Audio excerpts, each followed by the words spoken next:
और मूर्तियों की जो आंखें बनाई बड़ी बड़ी बना दी, कहा इन आँखों में आप आँखें डाल करके साधना करो, देखो इनकी आँखों में। प्रेमियों, आँखें जो होती हैं चमकीली होती हैं, मूर्तियाँ जो थीं आप तो समझो वो चमकीली रहती थीं। आज भी देखो मूर्ति को ऐसे, उनकी चमक को लोग देखते रहते हैं, ऐसे उनकी आंखों में देखते रहते हैं, जाते हैं तो कहते हैं बहुत सुंदर भगवान लग रहे हैं।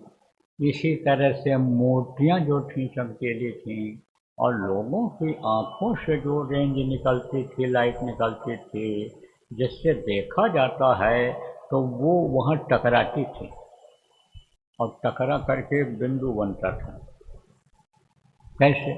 जैसे टॉर्च होता है तो टॉर्च से रोशनी निकलती है, रोशनी निकलती है तो वो जहाँ जाती है वहाँ से टकराती है तो वहाँ वो चीज़ दिखाई पड़ती है। चेहरे के ऊपर गई तो टकराई वो, चेहरा आपका न हो तो दूर निकल जाए वही रोशनी।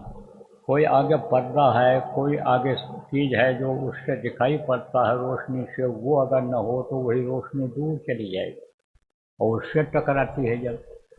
जब किरणें टकराती हैं तो दिखाई पड़ता है, साफ दिखाई पड़ने लग जाता है कि कुत्ता खड़ा है, बिल्ली खड़ी है, आदमी खड़ा है, ये लकड़ी पड़ी है, जिस पर भी टकराता है लाइट टकराती है। ऐसे ही आँखों से जो रेंज निकलती थी वो उस पर टकराती थी और टकरा करके बिंदु बन जाता था। तो जब बिंदु बन जाता था तो उसका पावर बढ़ जाता था, क्योंकि किरणें जो निकलती हैं ऐसे ऐसे निकलती हैं। जो सूरज की किरणें हैं जो फैली हुई हैं चारों तरफ, ऐसे हर तरफ ये किरण फैली हुई है और यही किरण आप ये समझो जब इकट्ठा हो जाती है तो वो जगह पर जलन पैदा होने लग जाती है। कभी कभी ये किरणें जो ज़्यादा फैली हुई रहती हैं, सूरज दूर रहता है धरती से, तो उस समय पर कम यानी समझो कि किरणें शरीर पर पड़ती हैं तो उस समय ठंडा मौसम रहता है।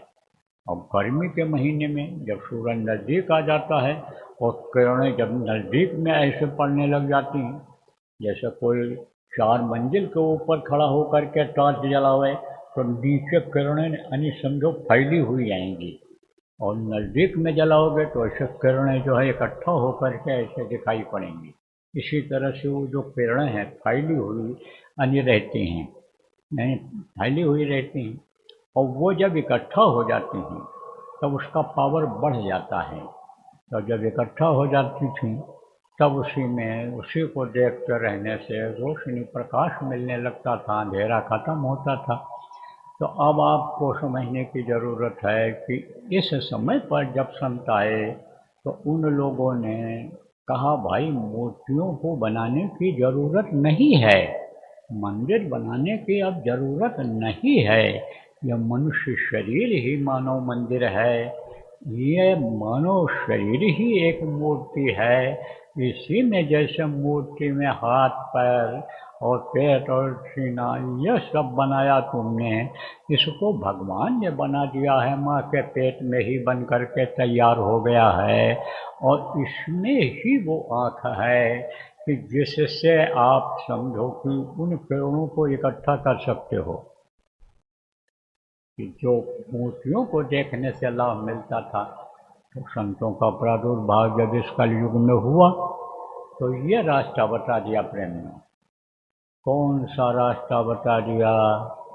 ये रास्ता आपको बता दिया कि दोनों आँखों को बंद करो और बंद करके और अंदर में एक जगह पर दोनों आँखों को टिकाओ, दोनों आँखों से देखो।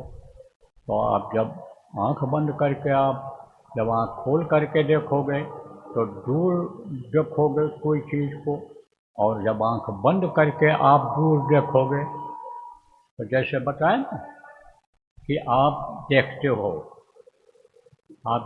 तो आपकी आँख से रेंज निकलती है। तो जैसे ये फोटो है गुरु महाराज का, वहाँ देखोगे तो वहाँ फोटो से वो रेंज टकराएगी और फिर आप देखोगे कि गुरु महाराज का फोटो लगा हुआ है, इधर आप देखोगे ये लाउड स्पीकर लगा हुआ है, ये इधर जब टकराएगी तो कहोगे ये देखो बाबा बैठे हैं सुना रहे हैं, तो इधर टकराती है। ऐसे जो आँख से रोशनी निकलती है, रेंज निकलती है, वो कहाँ टकराती है? पलकों में टकराती है। और ये अंदर के जो पलक हैं ये चमकीले हैं, ये सबके चमकीले होते हैं, सबके एक जैसे होते हैं।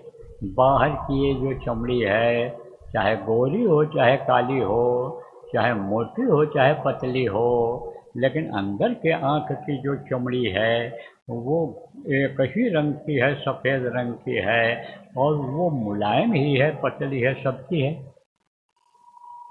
तो बाहर की ये बनावट तो बदल सकती है, लेकिन आँखों की बनावट अंदर की नहीं बदल सकती है।